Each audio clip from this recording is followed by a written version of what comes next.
welcome. This is the Howard and Chinwan Reinhardt Peony Garden at the University of Montana in the Phyllis, Washington Park, which if you show the amphitheater over here is part of the park. And that's a good identifier. And the M Trail is right here. You see people going up the M Trail. A lot of them miss the opportunity to see the peonies because they're just deadheaded for the peony, or excuse me, for the M Trail, and then they go back to their car and disappear. So please don't do only that. Enjoy that there are great peonies coming from now until early July. And this is the brochure that you can find on Facebook. Whoops. It's that way, and Ron will show this on the screen, and then here are the peonies for 2022, and so those are also available on Facebook. Just if you did Peony Garden or Reinhardt Peony Garden, or even just Peony Garden, you might find that the University of Montana's garden page. So here we have mini peonies blooming. We're going to take a stroll the morning of June 1st, again, very cool June 1st morning. If you look at these peonies, for example, the blooms already out. Yesterday they were wide open like a saucer, cup and saucer, and today they're closed up. They know when the clouds come, they close up. I don't know so much that it's coolness. It can be a warm day and the clouds come over and they just sort of close up and guard themselves. So they have guard petals, and that maybe is part of it. So we're going to take a look at some of the various types of peonies, the kind of a review. Each year we do this, and this is not so many blooms yet, so we're going to take a look a little bit at how the plants have so much variety. We have 213, I believe is the number, different varieties. Amazing. I haven't counted how many will bloom. Last year it was in the neighborhood of 175. So the garden is still establishing itself in its 4th year, and it's got some spectacular surprises for us, and as well as some adjustments that we know that we continue to make to adjust for climate, adjust for soil, adjust for water, adjust in all kinds of different ways. I'm not sure all peonies need exactly the same treatment, but they are pretty forgiving plants, relatively easy to raise. 231 plants in here in this garden, 213 different varieties, and a lot of interesting things to see. So let's get started. So in this garden we have something like 12 unique tree peonies. They often don't have a name because they were kind of originals, probably from China, I'm thinking. I'm not an expert in all of these etymology things, if that's even the right word to use, but the tree peonies are very ancient, and so sometimes it's just tree peony purple and tree peony yellow. So this is a tree peony coral pink, and so it's probably a good place to start since they are so significant. And down below we can see that they have something like, let's say a lilac bush, woody stems. It's called woody stems. So it's not exactly bark, but the new growth comes out of the growth points on the woody stems instead of having to come back up from the bottom and from the earth each year. Although it can send up new plants, and I see one new little baby coming right here. Although we have to watch because sometimes they're grafted like apple trees, and if it comes below the graft, then you get a herbaceous peony, which is the normal garden variety peony. This one, tree peony coral pink, the tree peonies are distinctive for their pointy leaves, different from herbaceous. If you just show next door an herbaceous, normal garden variety herbaceous peony.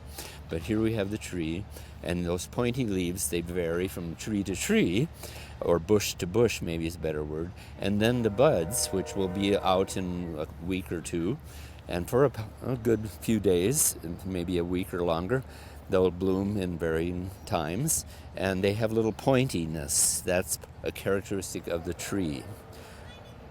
I think we have 12, maybe 10 that are actually thriving this summer, 10 trees. So from time to time we'll just point out a tree. The normal herbaceous peonies, and we're early. If Ron just scrolls kind of up this row, you see that we're just budding out. So this is June 1st. So by June 15th, this is going to be just a bouquet of beauty. I will say the herbaceous normal peonies, they die back every fall all the way to the ground. And in fact, we get a volunteer team that comes in and takes away all this foliage, because you really don't want to leave the foliage all stacked up in the winter, kind of becoming a breeding ground for fungus and whatnot for the next year. So these are the herbaceous peonies, and you'll see that the buds are not pointy. They're just the normal rounded buds, and those are typical of the herbaceous, all of them. I'll point out as we go along, but this one seems to be what is called a single bloom per stem.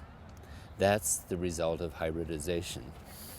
Here's another one, a single bloom on each stem. Let's look next door here, and we're just kind of rolling through the garden. We're seeing that we have what's called Lactiflora. And Lactiflora has come to mean side buds in addition to the terminal or lead bud. The lead bud is the first to bloom in general and the biggest. And then the others give us a longer bloom season of that particular peony. They're very happy to coexist. And Lactiflora is such an interesting name. This next door peony here, also, you see differences in color of the foliage, differences already in color of the bloom starting to kind of emerge. And the foliage is unique to each plant, I mentioned. So this Lactiflora name is so interesting because lacta means like milk, lactose. And the original peony from China that gave this name, the name of course is Latin, and it came in when the peonies made their way to Europe, but lacta, milk white, flowers, flora for flowers, came to mean many buds per stem because the little white Chinese species means original, means wild peony. Before hybridization ever happened, for centuries they had this little milky white flower. And this plant and blooms always had many buds per stem. So when that is such a strong parent, if you will, of the hybrids of today, like this Lactiflora albiflora is another name for it. There's a reason why albino, I think, if you think of albiflora, albino, meaning, again, the white, that proclivity or prolific buds made their way into the hybrids. But some of them, here's multi, here's single, and here's single. Sometimes the single blooms per stem will actually sneak in an extra bud for no extra charge. So that's kind of fun. So that's a tree, and right here, if we look, just a brand new tree. We always have to kind of keep the garden up to date, you might say. Some plants don't like it as well, and then we have to replace and find which plants like to live where. This one is in its first summer, and it's thrilled to be here. So we're happy with that. Waseda princess, and you see the pointy bud and then already the bark of the tree down there. So that's kind of rolling along with some of the factors. Here's a different color. I'm thinking this is purple spider, it says. That must be correct. Anyway, it's got a pinkish hue. No, this, yeah, riches and fame. Oh, wait a minute. 32, 33, 34. I'll have to use my directory. So that's important to know, that these labels, if you don't have the directory, you can use these labels to know where you are in the garden down here. And here's top brass, and I'll be staking this up today to make sure it doesn't tip over with a heavy rain. But it's a fabulous bloom. You're going to just love seeing this bloom. And here again you have the Lactiflora, the many buds, multiple buds per stem. So this will be a white peony with a bomb. It'll have this center that just like goes up like fireworks, and a plume beyond that. They get very intricate through the hybridizations. And here we have another Lactiflora. These are all herbaceous. Moving along here, this is bed D, and it might be helpful just quickly to just notice here that we have trail to the M. right down here, the new map says amphitheater over here.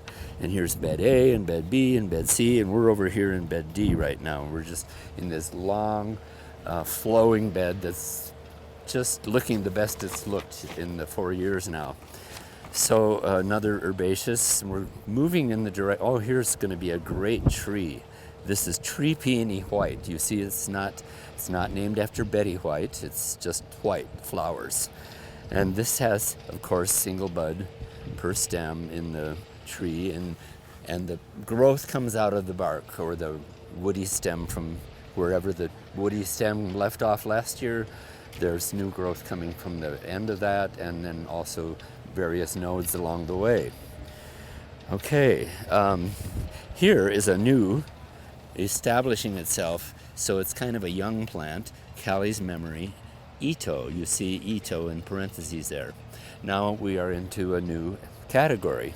We have 13 Itos, maybe even 14, in the garden, and that sounds like not very many out of 230 plus spaces.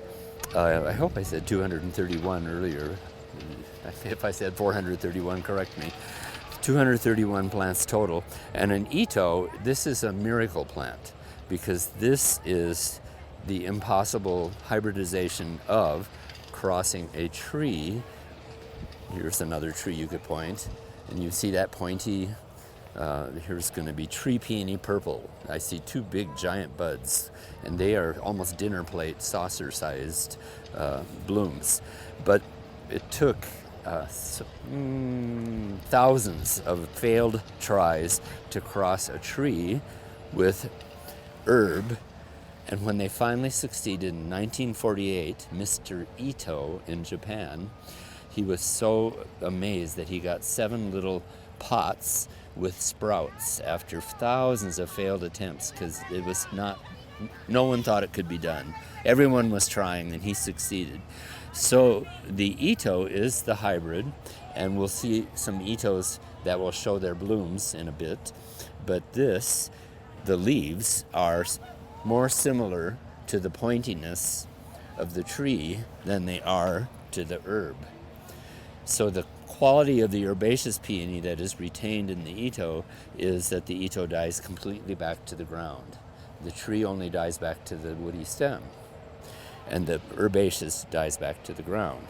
Also, these Itos, as we go through the garden, you'll see they have very strong stems. They don't have to have support. They sort of bush out however they want, unique to each plant, but they are strong enough and vibrant and vigorous to just do whatever they want, you might say. They're like mainstays. We have 13 Itos, maybe 14 because this one is new, I'll have to verify.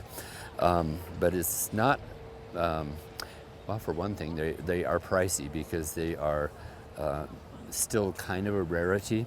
I'll just very quickly review that history. 1948 was the first little pot, 7 little pots or 7 little containers of seedlings. And Mr. Ito was thrilled, and his wife and kids and everybody in the family. And they nurtured these little 7 seedlings for about 8 years. And then Mr. Ito, that was the year in 1956, I believe, that he passed. And then it fell to the wife and kids to keep this project going. So finally, 8 years later, I believe, that would be 1964, the first blooms came. Can you believe? And this is, just 60-ish years later, that they are now just a mainstay in peony beds to have some Itos, because they are so wonderful. And now hybridizations are rampant and wonderful, and just multiple shades, colors, shapes, forms, things we'll talk about more when we see the garden in bloom, probably in a week or 2 weeks. We'll get to go through the garden again and see some of the blooms. So we have our Itos, and we have our trees, and we have our herbaceous. Here's one sort of deciding it's going to bloom soon, probably going to be a double. It looks like it's got some complexity as the bud opens up. And so today we won't concentrate too much on that. Sometimes the foliage looks barely like a peony. Somebody would say, well, my gosh, what is that plant? Not a peony, but here are those wonderful buds. And what is this one? Mackinac Grand. I don't know. I was in Michigan for several years, and the Mackinac Bridge is spelled this way, I believe, and it said Mackinac Grand, but then you hear peony people talking about Mackinac Grand, so not sure. Here's another very vigorous one, Scarlet O'Hara. We have 3 Scarlet O'Haras in the garden, and wherever they are, I tell you, they are the happiest. All right, another tree down here early on, and it's maybe second year making its way, so that is a good thing. And here we have 2 more trees, and here you see how we had some 24 degrees mornings in April and May, and some of the buds that were going to sprout froze back. Others are sort of giving themselves another chance. So we're getting some growth, and I showed Ron earlier, our wonderful videographer, that we have some little babies coming up, and if it's what's called the tree, if it has its own root, then anything that comes up on the side will be a tree. But if it was grafted again and it comes up below the graft, then you have to take those out, because they will be the nurse root, and those will be herbaceous, and that would be in conflict with the tree. Another little tree behind. I was mentioning to Ron that if we had to do over again, if we knew the growth patterns by catalog, maybe we would have put this one in the back row and this one in the front row, but nothing's so far away that you can't enjoy it. And here we are at a wonderful surprise, and this is Peonia Brownie Eye, if that's proper or close enough to say it that way. It might be Brownie E, but we say Brownie Eye usually. Peonia Brownie Eye. And species, if you look at the label, species you could say means wild or original. Now in the Western Hemisphere, there are only 2 species peonies, period. Everything else is an import or hybridization done in this country, but from Lactiflora, from China, from Europe, from Eastern Mediterranean and whatnot. This particular plant hasn't bloomed yet. I think this is the second year for this particular planting. We were so pleased it came up because it's native to Montana. No one I know has ever seen it in Montana, but I don't know everyone, so there could be any number of people that have. But this plant, one particular one, they grow in Oregon, Washington, Montana, Idaho, and what did I miss? Wyoming in the mountains. They have to be, guess what, 3,000 feet or higher. That's where they thrive. We are at 3,200 feet, lucky us. So it's trying, but the only other wild peony in the Western Hemisphere grows in California. Peonia californica or something like that. And so it can't exist in Montana, but it's up in the Sierra Mountains, I believe, or the foothills at least. And here is the Brownie Eye. And we hope it'll get a chance to bloom in a couple of years, but for now we're just glad that it's alive. Maybe just to review next to Brownie Eye. Next to Brownie Eye is another one of these plants that looks not even like a peony leaf that I had showed earlier. And this Athena is one of our early bloomers. It's really beautiful. It comes open in just a few days, so by the time you see this on TV, it may be too late. Be sure you come several times to this garden, because if you don't, you'll miss something. It's like the weather. It will change every 5 minutes, so this garden's blooms will change. So this will come out in this apricotish color, and it will fade to an almost pure white with just a hint of a blush. These 5 peonies were a gift. They're friends of the Reinhardts, and they're sort of standard peonies. We're trying to train, you see a parking lot in the background, so if you're listening to this, we're trying to train kids not to use this as a launching point to get a shortcut to their car. So we're thinking electric fence, collars with laser things for kids to wear while they're here. This is an Austrian pine, we believe. And by the way, the Brownie Eye, which is over here under the pine tree, in the normal setting, they like to be under a pine. The ponderosa is their favorite, but we don't have one here. So we put Brownie Eye under the Austrian pine. Here is our big, giant Bartzella Ito. So watch for this one right next to the bump out here in this lovely rock, where you can sit and watch the giant yellow blooms displaying themselves. And next to that, a enormous herbaceous peony called mahogany. So you see how they're finding their way in the Reinhardt Peony garden.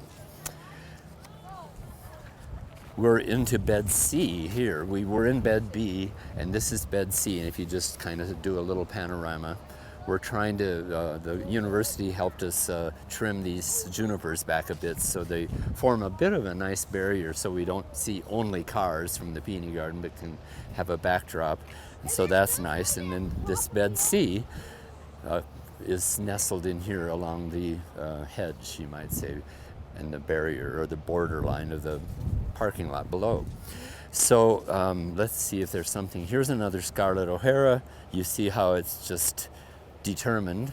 Let's say she is quite the grande dame, determined to make her way. So we had them down in bed D and here in bed C, and we have one over in bed E. So you'll get to know the peonies. It's easier to know that there's bed C22 rather than peony number 271, except we only have 231. So rather than go from 1 to 231, we put them in their, numbered them in each bed. It makes it easier to locate them. Here's another Ito. It's kind of fun when you're going through the garden, rather than looking for Ito. You see, this one does not show Ito. Some of the labels do, but if it doesn't say Ito, it doesn't mean it isn't. So this will be a beautiful yellow lemon color, just the color of a lemon. And don't eat it though. And this is the little pointy Ito, Mr. Ito from 1948, and what has come as a result. By the way, Louis Smirnoff of vodka fame, I think, probably made lots of money off of people's desire to buy vodka.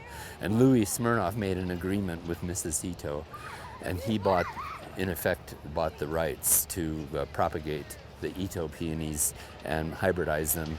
So it's now, but don't call them Smirnoff, and you can have it, maybe a treat of vodka just to celebrate sometime on your own time. I was surprised when I looked on the American Peony Society, and there's a German peony listing as well, that we're coming up on 7,000, maybe by now we're more than 7,000 different varieties, hybrids. And so this one probably went through several years of vetting before the American Peony Society would say, okay, you can register it. So you don't just make a seedling and then say, let's register this one. They have to have something. So maybe this had a beautiful bush. I agree, it's wonderful. There's another tree coming next. Over here, the tree, there's two in a row here coming, back here in the back row, and the taller one is called Hephaestus. It's older, it's in its fourth year. This second one here, Boreas, was just a baby last summer, so it's now making its way. So we're happy that different peonies are finding their place. And Hephaestus will have this giant, this size of a bloom, red, just vibrant qualities, and they last a long time. Some tree peony blooms die very quickly, and we'll see an example here coming up. So moving along in bed C, we have herbaceous, and again we have this really unique foliage. A lot of people that have been coming through the garden, they say, I had no idea there was that many varieties, that there are that many varieties of foliage, as well as the beauty of the blooms. Ron's going to show just a quick picture of our temporary sign in here for its fourth year. And this sign shows down at the bottom the 6 basic categories, let's say, or qualities of the blooms. The single, and then the Japanese, and then the anemone, and then the semi-double, and the bomb, and the double at the end. And those, if you study them and read, and this has some good information, it's just good basic introduction to peonies, and the permanent sign is in under consideration, let's say. Here's another Ito, so, and that pointy bloom, morning lilac, and so it'll be a beautiful lavenderish, purplish color that'll be coming up. So that's bed C. I'm going to turn us around here and we'll just segue to bed A. This was a bonus bed because when they dug out the garden, from the grass. There was no grass here. There was just this sort of drop off from the sidewalk with nothing. And so they created a wall and to match the level of the sidewalk and filled it in with dirt. So we filled it in with peonies. So these are the gift of the Reinhardt. So the three tall ones here are white. They have a beautiful fragrance, wonderful scent, if you will, or fragrance or perfume almost. And so you'll very gingerly find one that you can sniff over on the side here. We're not supposed to walk into the garden because people's shoes keep catching the labels, and the labels keep getting bent or kind of scrambled up. These two will be kind of a pinkish red or a reddish pink. Only this one is going to bloom this year. They both bloomed last year, so they have a mind of their own sometimes. But this is bed A. And here is just a quick chance to see another quality. These are fern leaf peonies. This one is called Japanese fern leaf single. And if you look at the label here, this is bed A. It's the fourth peony sequentially, 1, 2, 3, 4.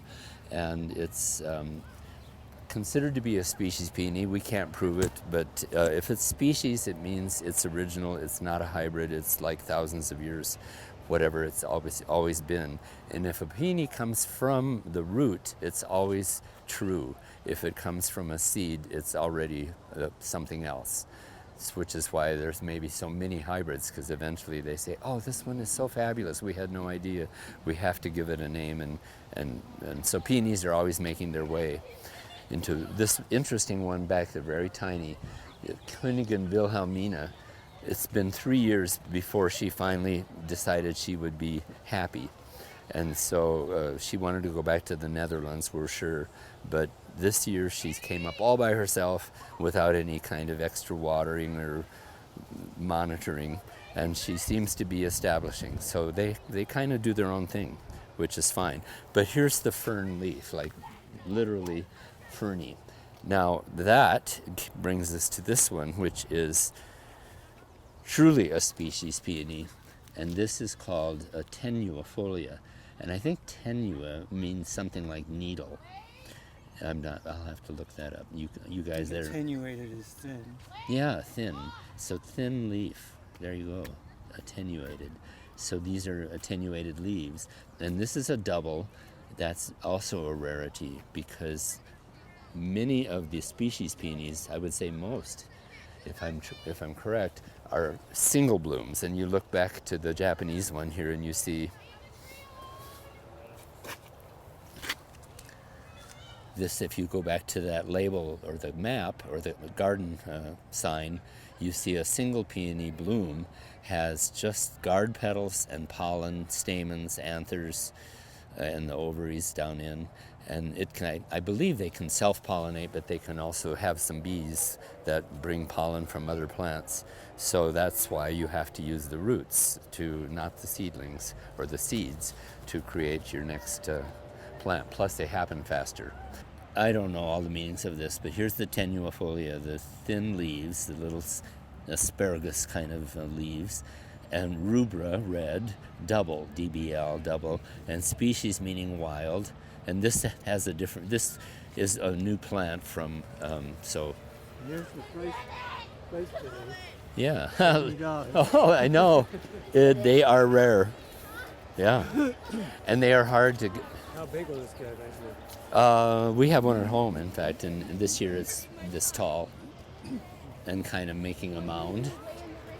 This is bed F, and the only one, well, maybe not the only one, but the first one to bloom is Early Bird, aptly named, and it's probably not as pretty right now because of the wind, but there's a good example of this single bloom. And you won't see so many singles later, so this is good time to see. The early blooming plants in this garden tend to be single blooms, meaning guard petals and pollen, anthers, stamens, ovaries. Everything is just guarded and then meant to pollinate, and that's its purpose. We like it for its beauty, but this early bird, there's a larger one, and that's again, the ferny leaf. This one is a hybrid, so it's 1951. And the years are the year of registration. Probably it was first blooming in 1938 or something. It takes a while before the various societies will take on the peony. So there's a bunch of herbaceous coming in a row here. Here is an Ito, and I believe, or maybe this, yeah, it's an Ito. So the Ito has the non-woody stems, the herbaceous stems that die back in the winter. And here's last year's husk, where we cut back the foliage. This is a tree. So this is Bed F's only tree.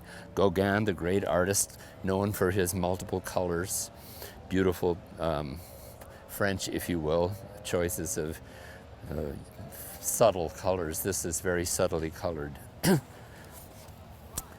Another interesting leaf growth on this herbaceous peony. This will look just like a giant carnation when it comes out. It'll be the size of my hand almost, a little bit smaller, but very full and intricate and elaborate. This one's getting ready to dream, Salmon Beauty. There is one called Salmon Dream. So Salmon Beauty is going to be an elaborate double bloom. And so you see the complexities. It looks like, how could that ever come out and be a beautiful flower? Looks kind of like head of cabbage. So maybe just take a look at bed E. And I should point out in our sprinkles of rain here that this is an amazing tree. And it's determined not to even let me see the inside, the closing up in the clouds on a rainy morning. So this is Ezra Pound, and this is tree, and it's forming a very kind of mounded bush. Right next to it is Souvenir de Maxime Cornu, and we're trying to figure out how to let this tree explain itself or exclaim its blooms, because you can see the pattern of the growth. If I stand next to it, it's already coming up 4 feet, and it could get 5 or 6. Each tree will do its own thing. This one's showing signs of coming up, but the blooms tend to sort of recess and tip over. They sort of droop like sunflowers. This is one of our faves, the Promenade. What is it? Yeah, Promenade. And it's got just beautiful foliage and incredible single flowers that will be out in just a little while. You can see maybe that it's going to be a single bloom because you see already the little pollens and stamens and things getting ready to display themselves rather than seeing the petals. And we'll talk more about that another time. Here's a beautiful pink coming in, Rosalette, I believe. And I'll just go around the corner here and make sure it's Rosalette. Yep, Rosalette. E36. So your directory should tell you that. Here's another Scarlet O'Hara. And things are coming. So here is one of our very first to bloom. This is also a single. This is Nosegay, and it has the 4 seed pods, ovaries, if you will, and then the pollen, stamens, anthers right next to it, and the double row of guard petals in this case. When you have 2 rows of guard petals, it's still considered a single. When you start getting more guard petals or petaloids or petals, it becomes more elaborate. This has a beautiful pink that when it first comes out. Nosegay. Oh, here's our last, this is a very original, and this is a hybrid. So here's a tenuifolia, and here's a fern leaf after it gets a little bit hybridized with something else. So this has been, something is hybridized. This is hybrid, yeah. This might have been one of the parents of this. Thanks for tuning in. Coming up June 10th and 11th, here in the rain already, you see this is not waterproof ink. June 10th and 11th, Holiday Inn Downtown Atrium. Basically 11 to 8 on Friday and Saturday 8 to 6. Anyway, you can we'll put this up on the Facebook page, I think, too. so that people can come. It's the Holiday Inn Saturday market. If you go to the Karis downtown tent market or the one up by the railroad tracks or the craft show, take a moment and come into the atrium and see peonies and irises from the Missoula iris, not from the garden, but such as in the Fort Missoula Iris Garden. People bring their own peonies and their own irises for the show. The Montana Federation of Garden Clubs State Convention. So come and see the beautiful show and come to see the garden. That's it. Thank you.